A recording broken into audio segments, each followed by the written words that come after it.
चलो शुरू करते हैं। क्वेश्चन को कहां से पढ़ना चाहिए, मैं टेक्निक ज्यादा डिस्कस करूंगा अब इस क्वेश्चन में, क्योंकि कंसेप्ट लगभग हमने सब सीख लिए। बोलो क्वेश्चन शुरू कहां से करना चाहिए। सबसे पहले तो ध्यान से पढ़ना चाहिए कि उसकी पहली लाइन क्या है, जिसको अब तुम इग्नोर कर देते हो। Following trial balance is drawn from the books of merchant as at 31 March 2022। 2022 का ट्रायल बैलेंस है, मतलब ये हमारी डेट हो गई जिसपे हमें फाइनेंशियल स्टेटमेंट बनाने होते हैं। इस डेट पे इतने सारी चीजें लिखी हैं, इनको क्या हम अभी पढ़ेंगे? नहीं, अभी पढ़ के इसका कोई खास फायदा नहीं है। हमें सीधा फोकस कहां करना चाहिए?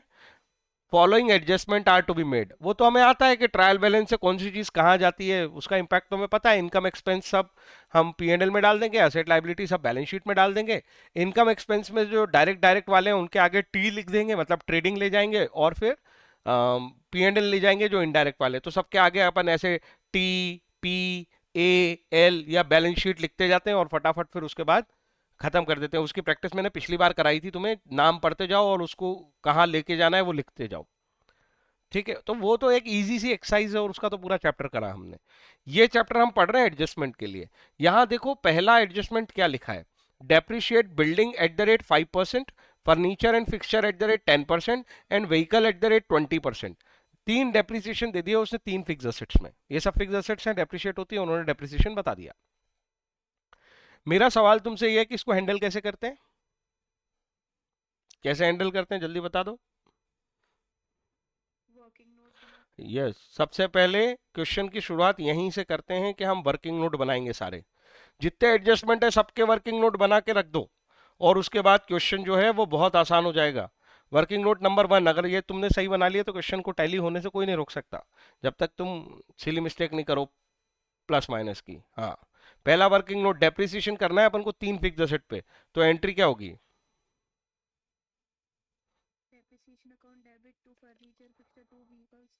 डेप टू टू टू। एक है फर्नीचर, सबके परसेंट सेम है कि अलग अलग है? हाँ कोई बात नहीं, अपन हैंडल कर लेंगे। हाँ, टू फर्नीचर, टू व्हीकल, और एक क्या है? To building. बिल्डिंग का तो मुझे याद है अभी, एट द रेट 5% डेप लगेगा। व्हीकल पे एट द रेट 20% है शायद, जहां तक मुझे याद है। और फर्नीचर पे 10% है। देखो, तुक्का भी ठीक हो गया। आगे चलते हैं। फर्नीचर की वैल्यू, अब सबसे पहले क्या करो, ऊपर जाते समय सब अपनी बुक में ये करेंगे, उस पर स्टार लगा लेंगे। फर्नीचर पे स्टार लगा लो, रियल में करना है ये। फर्नीचर पे स्टार लगा लो और मेरे को वैल्यू बता दो जल्दी से। ये 6400। मैं तुम्हें एक समझदारी की बात और बता देता हूँ, जहां पे कभी आगे उसे घुमाने की मौका मिलता है। ये पढ़ लिया करो, नीचे कहीं उसने फर्नीचर परचेज या इनकी डेट ना दी हो, क्योंकि उससे डेप्रिसिएशन इफेक्ट हो जाता है। सेकंड पॉइंट में ऐसा कुछ नहीं है, थर्ड में भी नहीं है, फोर्थ में भी नहीं है, फिफ्थ में भी नहीं है, और सिक्स में भी नहीं है, तो इससे अपन बच गए। 10% 6400 आया। व्हीकल का देखो कितना है, उस पर स्टार लगाओ, उसकी फिगर बताओ। 62,500 है। 6250 का डबल चाहिए हमको, क्योंकि 20% करना है। मैंने 10 का डबल कर दिया। 625 का डबल 1250, 12500। अरे इतना ही आसान है ना, कि कठिन होगा? आगे चलो, बिल्डिंग देखो। 75,000 का 10%, 7500, पर हम उसका आधा करेंगे, 5% चाहिए। 7500 का आधा करते हैं, 7,000 का आधा 3500, और वो 500 का आधा 250, 3750। सब, तो फर्नीचर पे 10% लगाए ना? अच्छा, वो 6400 का है ही। ओके, मेरे को लगा तूने वो करके बता दिया मेरे को, सॉरी। ठीक है, तो 640 ही हो गया। आगे चलो, इनको जोड़ देते हैं, फटाफट जोड़ो। 12,000, 3,000, 15,000, 15,500, 15,500 के बाद 700 जोड़ोगे तो 16,200, 16,200 में 600 जोड़ोगे तो 16,200, 16,800, 890। यही होना चाहिए। एक बार सब रीचेक कर लो, ये हो गया। और प्लस माइनस कायदे से ऐसे ही होने चाहिए, वो बैठे बैठे करते रहते हो उसमें तो टाइम लग जाएगा एग्जाम में। आगे चलो, क्या करना है? अब क्या करना है? जनरल एंट्री पास होती है हर बार, कर दी। डेबिट इफेक्ट और क्रेडिट इफेक्ट ढूंढा करो, हमेशा मैंने बोला है, जब तक ये पकड़ के रखोगे तब तक गलत होना ही नहीं है। डेबिट इफेक्ट कहाँ जाएगा, क्रेडिट इफेक्ट कहाँ जाएगा, कौन से अकाउंट में जाएगा, चलो जल्दी बताओ। P&L और balance sheet. P and L में जाएगा डेबिट इफेक्ट। और कैसे जाएगा ये, टू डेप, कितना जाएगा, 16,890। अरे हाँ या ना। क्रेडिट इफेक्ट जाएगा बैलेंस शीट में, क्या होगा, क्रेडिट इफेक्ट के कारण असेट कम हो जाएगी, रिडक्शन करेंगे हम असेट में, कितना कितना, सब में अलग अलग, फर्नीचर में कितना, व्हीकल में कितना, और बिल्डिंग में कितना। फर्नीचर में 640, व्हीकल में 12,500, और इसमें 3750। Working note number 1 complete, working note number 2 देखते हैं क्या है इसमें। ये तो तुम्हारे फेवरेट काम है ना, जर्नल एंट्री करना और उसको कहाँ जाना है, इसमें क्या कठिन है क्या कुछ। प्रोविजन फॉर डेप एक बार और एक दो बार और रिवाइज करोगे वो भी स्मूथ हो जाएगा, आगे चलो। 850 is due for interest on bank loan. Interest on bank loan, देखो देखो कहीं लिखा है इंटरेस्ट ऑन बैंक लोन, एक तो दिखेगा बैंक लोन, इससे कोई फर्क नहीं पड़ रहा। इंटरेस्ट ऑन बैंक लोन ढूंढो, कहीं दिखा है क्या ऊपर, मुझे तो नहीं दिख रहा।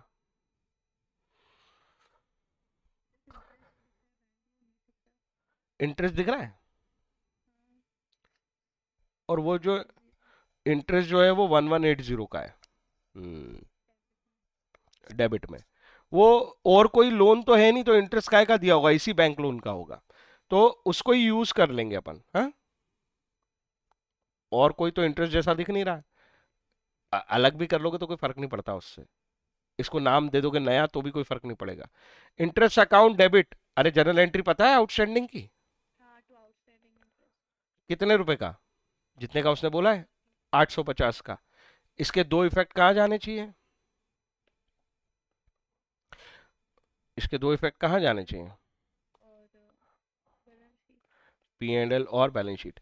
इसमें ना उसने थोड़ा इजी कर दिया, हमें अमाउंट दे दिया कितना आउटस्टैंडिंग है, कभी कभी वो परसेंटेज देता है ऊपर कि बैंक लोन पे इतने परसेंट इंटरेस्ट लगेगा, 10% या 15%, तो अपन को कैलकुलेट करना पड़ता है और देखना पड़ता है ऑलरेडी कितना डेबिट है और कितना आउटस्टैंडिंग है। तो वो इस बार नहीं किया उसने। यहाँ पे पी एंड एल में हमने देख लिया ऊपर इंटरेस्ट करके एक चीज है, हाँ डेबिट क्रेडिट इफेक्ट ढूंढ रहे हैं, सॉरी पहले वही लिखना चाहिए मेरे को, और तुमसे भी यही एक्सपेक्टेड है और मैं ऐसे ही पूछूंगा तुमसे। ये डेबिट लिखा, ये क्रेडिट लिखा, डेबिट में किस साइड जाएगा, पी एंड एल अकाउंट में, और क्रेडिट इफेक्ट कहाँ जाएगा, बैलेंस शीट में। बैलेंस शीट में किस में जाएगा, लाइबिलिटी साइड, ठीक है। पी एंड एल अकाउंट में ऑलरेडी इंटरेस्ट का अकाउंट है, तो उसमें ऐड कर देना इनर कॉलम में, ऊपर जाके स्टार लगा लो।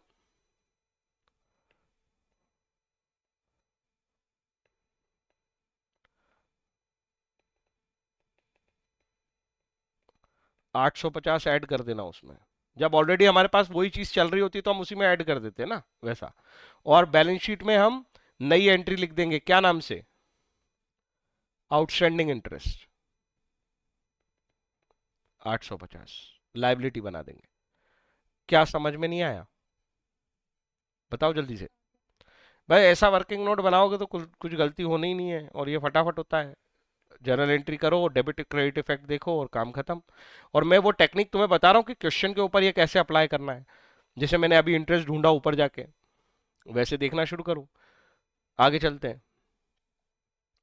Salaries 3000 and municipal taxes 1200 were outstanding, same है ना, सेम। ऊपर जाके देखो सैलरी भी होगा और ये एक और नाम क्या है, म्युनिसिपल टैक्सेस भी होंगे, दिख रहे हैं क्या। चलो एक साथ निपटा देते हैं, बताओ क्या जर्नल एंट्री करोगे, अरे एंट्री बोलो ना। Account debit, municipal taxes debit to outstanding, दो। Municipal tax account debit to outstanding salary, to outstanding municipal tax, अलग अलग भी कर सकते थे। आउटस्टैंडिंग के फिगर बताओ जल्दी से। ये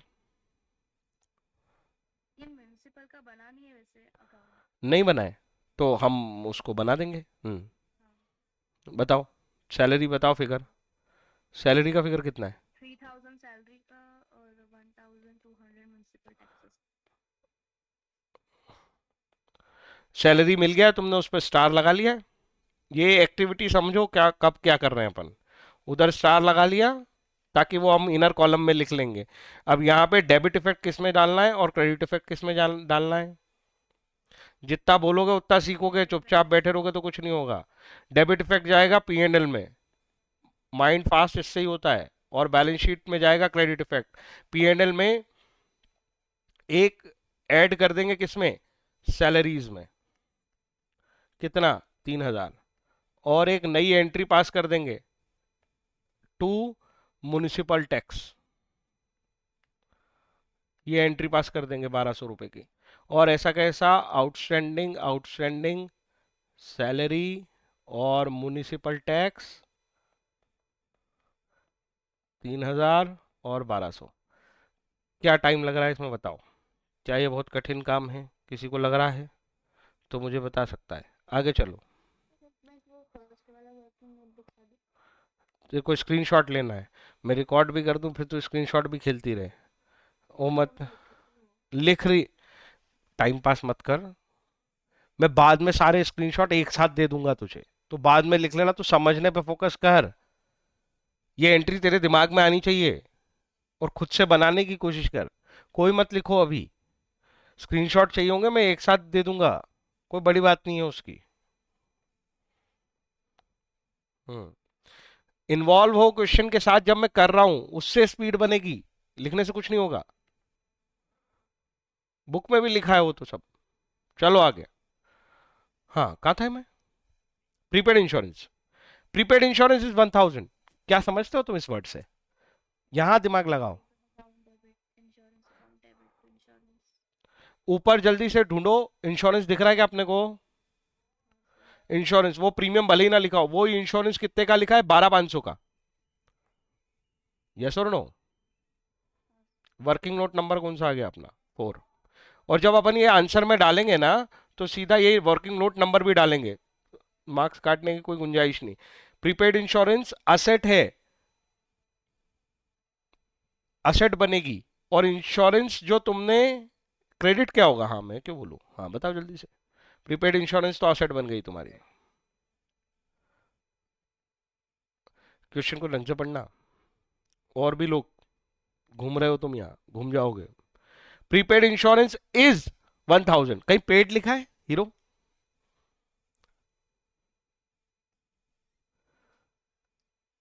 प्रीपेड इंश्योरेंस तभी लिखा होगा जब पेड हो गया होगा। और कोई, किसी की राय। ऊपर इंश्योरेंस लिखा है 12,500, नीचे लिखा है प्रीपेड इंश्योरेंस इज 1,000। दोनों को जरा जोड़ने की कोशिश करो, इंडिविजुअल के देख लो। मतलब 12,500 का इंश्योरेंस तुम पे कर चुके हो, उसको रिकॉर्ड भी कर चुके हो, और यहां मैं तुम्हें एडिशनल जानकारी दे रहा हूं कि तुम्हारे इंश्योरेंस में प्रीपेड है 1,000। ये वही वाली कहानी होगी कि हमारे कुछ साल का पोर्शन, मतलब कुछ पोर्शन बचा होगा हमारे प्रीपेड इंश्योरेंस की सर्विस का, जो अगले साल में गिरेगा जाके, उसकी वैल्यू है ये 1,000। तो वो 12,500 में ऑलरेडी शामिल है। एक ऐसा एक्सपेंस जो तुम्हें पूरा एक्सपेंस रेवेन्यू नेचर पे बुक कर लिया है, एक एक खर्चा 12,500 तुमने पूरा इंश्योरेंस बोल दिया उसको, उसमें से 1,000 तो प्रीपेड है। ये हुआ ना इन दोनों का कॉम्बिनेशन, कि और कुछ होगा। अब तुम बताओ तुम्हारी स्टोरी, मैंने बता दी मेरी। बताओ बताओ। अरे आर्यन, बोल भाई।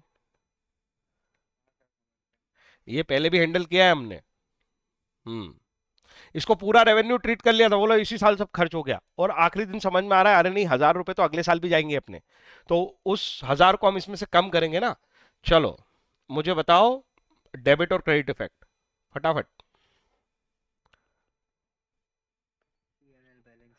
डेबिट इफेक्ट में, डेबिट इफेक्ट में उसने बोला पीएनएल बैलेंस शीट में, मैं बोल रहा हूं बैलेंस शीट जाएगी। डेबिट में बैलेंस शीट होगा इस बार, और बैलेंस शीट में असेट रिकॉर्ड होगी। अरे हाँ या ना, प्रीपेड के नाम से एक नई एसेट 1,000 रुपए की, ये है डेबिट इफेक्ट, क्योंकि हम एक असेट ला रहे हैं। क्रेडिट इफेक्ट जाएगा किसमें, पीएनएल अकाउंट में। सर पीएनएल में क्रेडिट इफेक्ट कैसे जाएगा, credit effect P and L में, कोई दिमाग लगा के बताओ, चलो इतना आंसर तो मैंने बता दिया तुम्हें, तुम इतना ही दिमाग लगा लो, पी एंड एल में क्रेडिट इफेक्ट कैसे जाएगा। इनकम साइड लिख दूं? हाँ, रिडक्शन कर देंगे अपन एक एक्सपेंस का, जब कोई एक्सपेंस रिड्यूस कर रहे हैं, इस वजह से मैं कह रहा हूं ये क्रेडिट इफेक्ट है।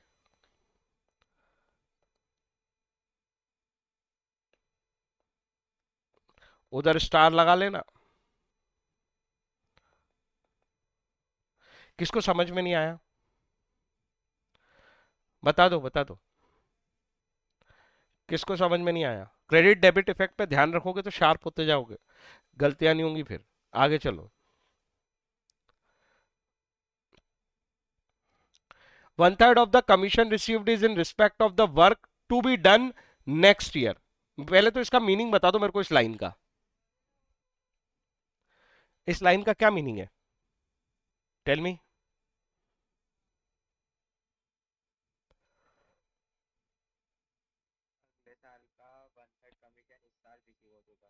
हाँ, ऐसा बोल सकते हो, या ऐसे भी बोल सकते हो कि इस साल जितना कमीशन रिसीव हुआ है सर टोटल, उसमें से 1/3 नेक्स्ट ईयर को बिलोंग करता है। और कमीशन रिसीव वर्ड पे ध्यान दे रहे हो? कमीशन रिसीव्ड, तुम्हें बताओ ये कमीशन रिसीव कौन सी कैटेगरी में आना चाहिए? इनकम, एक्सपेंस, एसेट, लायबिलिटी में से? इनकम, बिल्कुल सही। तो कमीशन रिसीव मेरी इनकम है, जो मुझे रिसीव हुई है उसमें से 1/3 तो अगले साल जाएगी, ये मुझे पता चल रहा है। तो मुझे क्या करना चाहिए? पूरी कमीशन रिसीव ऊपर देखो कहां लिखा है, कमीशन रिसीव दिख रहा है 3750। ये 3750 क्या मेरी इसी साल की इनकम मानूं ये इंफॉर्मेशन पढ़ने के बाद, या इसमें से 2/3 इस साल की इनकम है और 1/3 मेरी लाइबिलिटी है? लाइबिलिटी समझ में आई क्या? फ्यूचर, फ्यूचर परफॉर्मेंस करना पड़ेगा, इनकम मिली है, इनकम फ्यूचर में क्या करना पड़ेगा? परफॉर्म करना पड़ेगा। तो ये 1/3 लाइबिलिटी बन जाएगी। अरे हाँ कि ना, किसको समझ में नहीं आया? वर्किंग नोट नंबर है 5। भाई जो लोग बिल्कुल नहीं बोल रहे हैं, कम से कम हाँ हूं तो बोला करो, आंसर तो देते नहीं हो। वर्किंग नोट नंबर 5, एंट्री बोलो। कमीशन रिसीव्ड इनकम को कम करना है, जब मैं ऐसा बोलूं तो क्या करना चाहिए?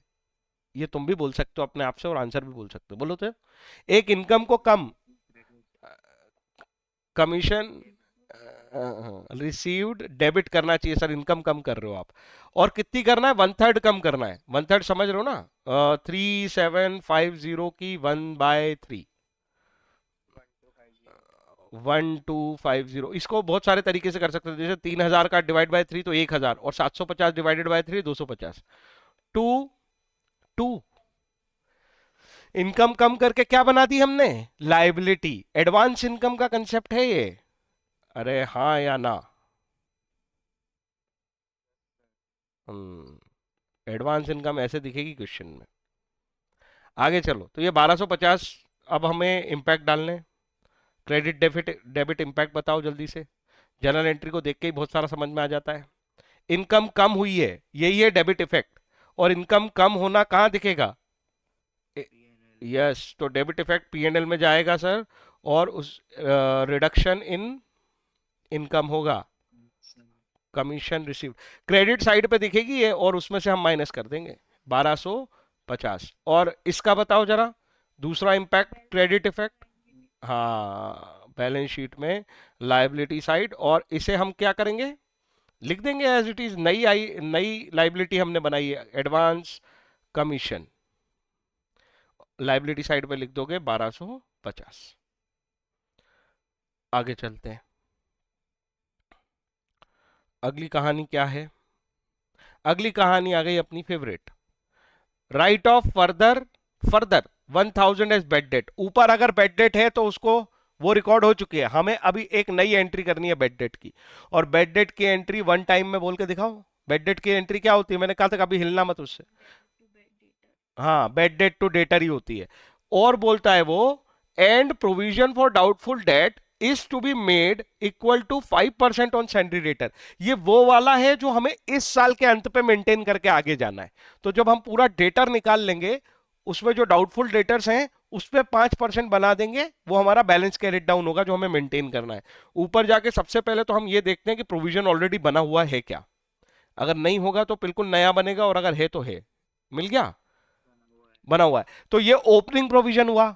देखो भाषा पे पहले ही खत्म कर लेते क्वेश्चन को। ये ओपनिंग प्रोविजन हुआ 2000। पिछले साल से हम सोचते हुए आ रहे थे बेड डेट होगी, बेड डेट होगी, बेड डेट होगी। फिर क्या हुआ? क्या रियल में बेड डेट हुई? ऑलरेडी रिकॉर्डेड वाली देखो, दिख रही है मेरे को 1250, दिखी तुम्हें?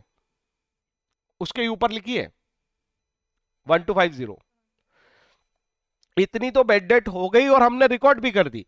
अब हमें पता चल रहा है फर्दर बेड डेट कितनी हो गई है, 1000। और हमें प्रोविजन कितना मेंटेन करना है, 5%। चलो हिसाब बनाते हैं। जो रियल में बेड डेट हो गई है उतने से तो डेटर ऑलरेडी नीचे आ जाएगा। Working note, working note number 6। देखो ऊपर जाओ और ढूंढो तुम्हारे डेटर कितने हैं, उस पर स्टार भी लगाओ और अमाउंट भी बताओ। स्टार लगाना मत भूलना जितने पे एडजस्टमेंट मार रहे हैं अपन। हाँ, डेटर बताओ। 38,000 के डेटर थे, जिनमें वो ऊपर वाली बेड डेट तो रिकॉर्ड भी हो चुकी है। अब हमें इसमें से फर्दर बेड डेट माइनस करनी है। अभी एंट्री बाद में करेंगे। Further bed date, bed date 1,000 रुपए की बेड डेट हुई जो हम रिकॉर्ड करेंगे अभी। ये नई रिकॉर्डिंग है इसलिए इसकी वजह से डेटर क्रेडिट होगा। समझ लो ना कौन सी एंट्री हो रही है। ये क्यों हुआ? क्योंकि हम एक एंट्री पास कर देते हैं, bad debt account debit to debtor. इस वजह से ये एंट्री पास हो गई। तुम इसको नीचे कर सकते हो सिस्टमेटिकली, मैंने बता दिया बस यहाँ दिखाने के लिए कि यही माइनस कर दिया मैंने इसको। अब ये बची है 37,000 हमारे डेटर की वैल्यू। पुराने प्रोविजन को यहां लाते हैं क्या? नहीं, यहां केवल अब क्या आएगा, जो ये कौन सी डेट को बन रहा है, इस साल की आखिरी डेट को। तो जो प्रोविजन हमें आगे ले जाना है वो आएगा। क्लोजिंग प्रोविजन आता है यहाँ। प्रोविजन फॉर डीडी कितना मेंटेन करना है, 5%, जिस पे डाउट हो। तो इनमें से कुछ भी डेट पे कोई श्योरिटी नहीं है। इसको अपन अपने पार्ट में ले लेंगे सॉल्यूशन के हर बार, तो गलती होगी नहीं। तो 37,000 में कुछ भी डाउटफुल नहीं है, सॉरी कुछ भी श्योरिटी नहीं है, सारे ही डाउटफुल है। इन्हीं पे 5% आएगा डाउट। तो 10% होता है 3700, 3700 का आधा कर दो, 350 और 1500, 1850। 1850 का प्रोविजन बनेगा क्लोजिंग। और हमारा नेट डेटर कितना बाहर चला जाएगा, 36, 35, 150। इसको तुम as it is balance sheet में यूज कर सकते हो अपने वर्किंग नोट को ही। समझ रहे हो? ये तुम्हारा वर्किंग नोट, उधर स्टार लगा लेना कि ये कर दिया अपन ने। As it is balance sheet में ऐसा का ऐसा छाप लेना बाद में। ये वर्किंग का पार्ट भी हो गया और बैलेंस शीट में भी दिख जाएगा ऐसे ही प्रेजेंटेशन। आगे चलते हैं। ये आउटर कॉलम में निकालने की कहानी बनाई मैंने, आगे चलो। अब मुझे ढूंढना है पीएनएल में कितना इफेक्ट जाएगा। समझ लो ना, ये तो हो गया बैलेंस शीट, ये हो। चलो पीएनएल का इफेक्ट बताओ, पीएनएल को ढूंढना है मुझे। पीएनएल ढूंढने के लिए मैंने क्या सिखाया था, किसी को याद आ रहा है? जब प्रोविजन फॉर डीडी का हमारे पास ऑलरेडी बैलेंस हो और एक बैलेंस हम निकाल रहे हैं क्लोजिंग वाला, तो जल्दी से क्या बना लो, अकाउंट। तो सब कुछ आसान है। By balance brought down. Already हमारे पास कितने का बैलेंस प्रेजेंट है, 2,000 रुपए का। देखो मेरी मेमोरी बता रही है, क्या तुमने देख लिया इसे?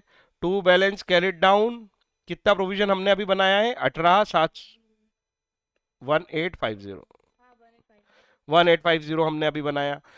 और अब कितनी बेड डेट हो गई है, क्योंकि हमने पहले से एस्टिमेट लगा रखा है तो सारी बेड डेट इसमें ही क्लोज होंगी। यही सिखाया था ना, सारी बेड डेट प्रोविजन में क्लोज होगी, पीएनएल में नहीं। हाँ, तो टू बेड डेट, ध्यान रखना उसको स्टार लगा लेना ऊपर वाली बेड डेट को, कहीं पीएनएल मत ले जाना, आंसर नहीं मिलेगा नहीं तो। मैं जो ऑलरेडी बेड डेट थी मुझे जहां तक याद है 1250, चेक करो। ये वो ऑलरेडी रिकॉर्डेड वाली ले ली मैंने, और अभी मेरे को फर्दर रिकॉर्डिंग में 1,000 मिली है। जो भी बेड डेट हुई है, जब प्रोविजन बना हुआ है तो सारी बेड डेट इसमें क्लोज होंगी। ये देखो क्लोजिंग एंट्री पास हो रही है। जैसे PNL to bad debt normal case में करते हैं हम, प्रोविजन बना देते हैं तो फिर उसमें क्लोज करेंगे। और यहां पे टोटल कितना आ जाएगा, 2250। अब जरा भाषा में करो, वो ऐसे तो कर ही लोगे यार, इसमें कुछ नहीं है, ये बैलेंसिंग करके आप फिगर निकल जाएगा, पर रटना क्यों है? 2000 का मेरे पास ऑलरेडी एस्टिमेट था कि बेड डेट होगी, कितनी हो गई? 2250 की हो गई। एक्स्ट्रा कितनी हो गई? 250 रुपए की हो गई। और मुझे, मतलब ये 250 रुपए तो ऑलरेडी एक्स्ट्रा हो गया है, जिसका मैंने एस्टिमेट भी नहीं किया था। और अभी मुझे 1850 मेंटेन करना है, तो पता है 1850 नया खर्च, मतलब नया एक तरह से एस्टिमेट, और 250 पुराना अपने ऊपर कैरी फॉरवर्ड आ रहा है। तो 1850 में 250 ऐड कर लो, 19, 19 के बाद 2 21, यहाँ पे 2100 आएगा। और ये 2100 हमें अभी बनाना पड़ेगा, और बनता किससे है ये? पी एंड एल से। और ये जनरल एंट्री पास हो रही है, लेजर भले ही दिख रही हो, एंट्री क्या पास हो रही है? ये P and L account debit to provision for doubtful debt, ये क्रिएशन की एंट्री पास हो गई है। अरे समझे कि नहीं समझे? ये एंट्री पास हो गई अपनी, P and L account debit to provision for DD. 2100 रुपए का बनाना पड़ेगा इस बार, अगर मुझे 1850 मेंटेन करना है। क्योंकि 1850 मेंटेन करना हो तो ठीक है, ऊपर एक्स्ट्रा अपनी बेड डेट हुई पड़ी है 250 रुपए की, जो हमने एस्टिमेट नहीं की थी। पिछले साल पीएनएल केवल 2000 डेबिट किया था, जबकि हमें तो 2250 करना चाहिए था। इसका ये मतलब है तुम्हारा अंदाजा गलत रह गया ना, छोटा रह गया, तुम्हें तो 2250 नुकसान हुआ है, तो तुम्हारा पीएनएल 2250 डेबिट होना था। तो एक्चुअल में ये 1850 और 22, ये 250 रुपए का जो पिछली बार शॉर्ट है, दोनों मिला के इस साल पीएनएल को डेबिट कर लिया है। ऐसे करके जब एक दो बार अपने आप को समझा लोगे ना कहानी, फिर ये बहुत स्मूथ हो जाएगी, जैसे मैं कर रहा हूँ वैसे ही तुम कर लोगे, उसमें कौन सी बड़ी बात है। ये हो गया। तो इसकी वजह से कहाँ इंपैक्ट आया? पीएनएल की वजह से ये वाला इंपैक्ट आया, तो ये डेबिट में, ये क्रेडिट इफेक्ट हो गया पूरा बैलेंस शीट का। बैलेंस शीट का कौन सा इफेक्ट हो गया? इसका क्रेडिट इफेक्ट। तो हम डेबिट इफेक्ट कहाँ देंगे? पीएनएल में देंगे। Debit in P and L 2200, sorry 2100 रुपए। किसको समझ में नहीं आया? सर इसमें क्रेडिट डेबिट बराबर हो रहे हैं क्या, आप ये मेरे को प्रूव कर सकते हो? यहां आप लिख रहे हो डेबिट हो गया पीएनएल 2100, देखो सब कुछ लॉजिकल है। और यहाँ क्रेडिट के नाम पे तो आपने केवल 1850 ही किया है। बोलो हाँ या ना।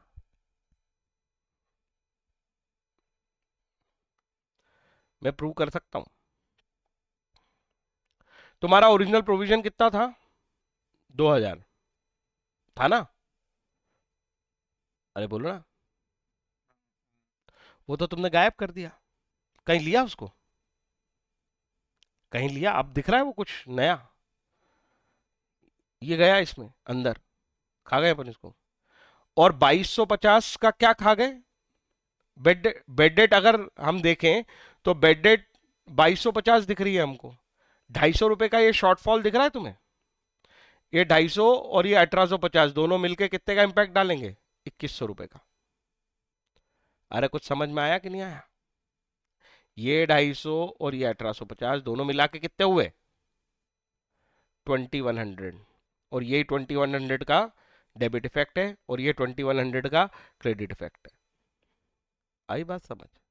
ये प्रूव रू तुमको नहीं करना है, मैंने जस्ट लॉज मैथ्स दिखा दिया तुमको कि बराबर डेबिट क्रेडिट हुआ है। आगे चलो।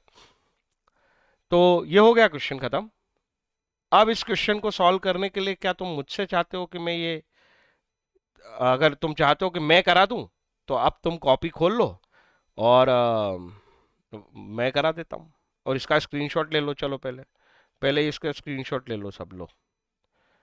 और ये खुद से बनाने हैं तुम्हें, और अगर खुद को कमांड लानी हो और स्पीड बनानी हो तो, नहीं तो फिर छोड़ो, क्या कर सकते हैं। ये लो, इस चैप्टर के क्वेश्चन, बड़ा ही क्वेश्चन आएगा, और अच्छे नंबर के लिए आएगा, और पूरे नंबर देके जाता है। आंसर तो अपने को पता ही होता है कि बैलेंस शीट मैच होगी। हो गया? बोलते जाना तो मैं आगे खसकूंगा। वर्किंग नोट नंबर 2 ले लो। हाँ सर। ये लो 3।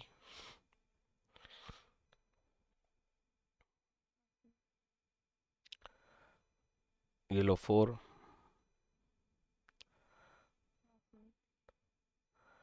ये लो 5। हाँ सर। एक सेकेंड ना, क्या ये एक साथ आ सकता है? आ गया, ये लो 6, कायदे से इतना होना चाहिए, देख लो उसमें काम हो जाए तो ठीक है, नहीं तो ये ले लो। देखो एक छोटा सा सजेशन मेरा और है, वो इस पे है कि इसको जब पढ़ना ना, अब ब्लैंक क्वेश्चन भी मिलता है कभी, इसका छोड़ो पिछले चैप्टर का भी, तो हमेशा परचेज रिटर्न और सेल्स रिटर्न को हमेशा मतलब परचेज और सेल्स रिटर्न दिख जाए तो हमेशा मार्क लगा लो परचेज और सेल्स पे, क्योंकि अपन उसको इनर कॉलम में लिखेंगे और वो परचेज और सेल जो है वो उसमें से माइनस कर देंगे। ठीक है, एक मिनट, इस क्वेश्चन में एक मजा है, इसमें परचेज एडजस्टेड दी है, इसमें परचेज एडजस्टेड दी है, उसने कर रखी है माइनस। रिटर्न, रिटर्न को बोलते हैं नेट परचेज, प्लीज, हाँ भूल गए हो तुम ये बात। जब हम परचेज में से रिटर्न माइनस करते हैं तो आता है नेट परचेज। अब तुम मुझे बताओ, एडजस्टेड परचेज मैंने सिखाया था तुम्हें, तुम भूल गए हो? वो होता है नेट परचेज, नेट परचेज तो होता ही है, रिटर्न तो माइनस होता ही है, और क्या होता है, plus opening minus closing stock. और वो जर्नल एंट्री करवाई थी इसके लिए मैंने, याद है तुम्हें कि भूल गए हो? ओपनिंग को उसमें ट्रांसफर कर रहे हैं तो परचेज बढ़ रहा है, purchase to opening stock, closing stock to purchase, और ये रिटर्न को भी माइनस कर रहे हैं तो रिटर्न टू नेट परचेज। याद आया? अरे याद भी आया कि ऐसे ही बोल दिया मैंने सब?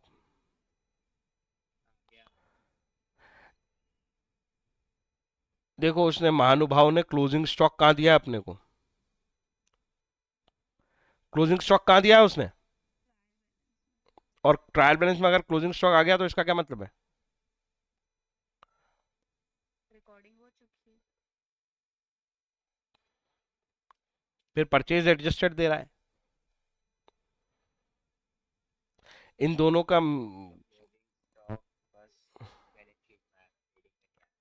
यस, क्लोजिंग स्टॉक सिर्फ बैलेंस शीट में आएगा, ट्रेडिंग में नहीं आएगा, यही मेरे को सुनना था, और बाकी लोगों को समझ नहीं आई ना ये बात? आ गया सर, बोलने ही वाली थी। अच्छा, एक मिनट, देखो मैं तुम्हें दिखा देता हूँ कहानी, अगर ये आंसर भेजे हैं तुमने, ये तो पीएनएल आ गया, अच्छा यही बना हुआ है ट्रेडिंग, ये देखो, ना इसमें ओपनिंग है ना इसमें क्लोजिंग है, क्यों? क्योंकि एडजस्टेड परचेज है। अरे बोलो ना हाँ, दिखा? हाँ, इसका नोट भी लिख रखा है उसने। आगे चलते हैं, तुम भी ऐसा नोट लिख सकते हो कि ये एडजस्टेड परचेज का मतलब ये होता है जैसे अभी अपन ने बनाया था। और देखो ये क्लोजिंग स्टॉक केवल कहाँ दिख रहा है जाके, बैलेंस शीट में, क्योंकि वो तो लास्ट डे की एसेट है ना हमारी 34,600, दिख गया? ये देखो नोट क्या लिखा है उसने, purchase adjusted means opening stock and closing stock are already adjusted in purchase account. Adjusted purchase का मतलब है ओपनिंग और क्लोजिंग ऑलरेडी परचेज अकाउंट में एडजस्ट हो चुके हैं। जब हो चुके हैं तो ट्रेडिंग अकाउंट में फिर वो दोनों थोड़ी दिखाएंगे, अब एडजस्टेड परचेज दिखा लो या नॉर्मल परचेज दिखा लो। अरे समझ रहे हो बात को? और दूसरा उसने वो लिखा है क्लोजिंग स्टॉक अगर बैलेंस शीट वो ट्रायल बैलेंस में दिख रहा है मतलब कि हमको उसे बैलेंस शीट में ले जाना है। अरे हाँ कि ना? चलो, अब तो हो जाएगा ये क्वेश्चन कि नहीं होगा?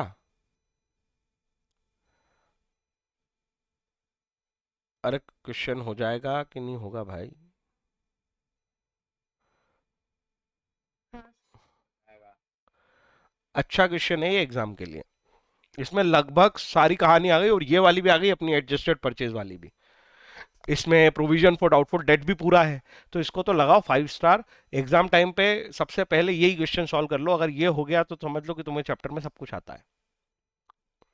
एडजस्टेड परचेज की कहानी भी आती है, क्लोजिंग स्टॉक को भी लेके फंडे क्लियर हैं, और ये प्रोविजन फॉर डीडी को लेके भी फंडे क्लियर हैं, और इसमें वो भी थी बढ़िया अपनी एक एडवांस इनकम आ गई थी, आउटस्टैंडिंग एक्सपेंस आ गए थे, डेप्रिसिएशन आ गया था, प्रीपेड इंश्योरेंस आ गया था। So it's a good question. ठीक है, इससे काफी सारा चैप्टर कवर हो गया, करीब 80-90%। ठीक है, तो इसको तो करो, रखो हमेशा रिवीजन में जब भी रिवाइज करना है। हाँ, provision for discount on data अगले टाइम के लिए रखेंगे, यहां तक अच्छे से प्रैक्टिस हो जाए तुम्हारी तब। अनसॉल्व जरा भेजो तो, कौन से क्वेश्चन तुम कर सकते हो। अभी तक मैंने कितने करवाए तुमसे अनसॉल्व?